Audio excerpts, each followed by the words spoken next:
Neil Brooks is just one of many Jamaicans who have been complaining that the time is getting hotter. The night time, you have to lie down on the floor to get a little coolness. But if the temperature continues to rise, there is the possibility that it could cause a heat stroke in many persons. Heat stroke usually happens when your body temperature rises to 40 degrees Celsius or higher.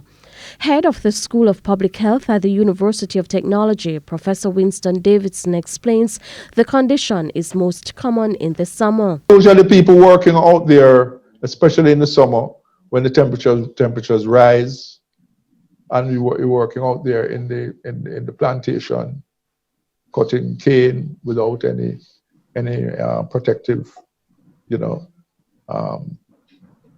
cap or hat or what have you.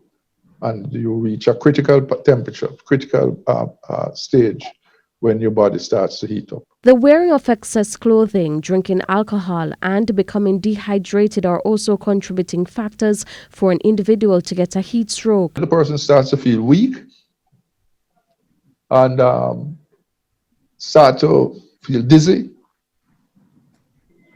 and get confused, and they feel hot. And usually it is quite often too late. Heat stroke usually requires emergency treatment. Untreated heat stroke can damage your brain, heart, kidneys, and muscles. It can even cause the affected person to die, which is why prevention is key.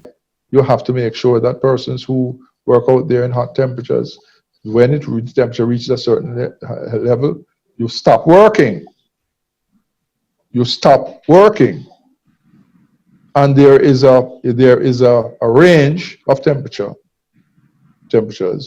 where you take half-hour breaks, or you take 2-hour breaks, or you just stop working. Persons should also drink plenty of fluids. With your health report, I'm Shamela Pullen wishing you good health. The health report is brought to you by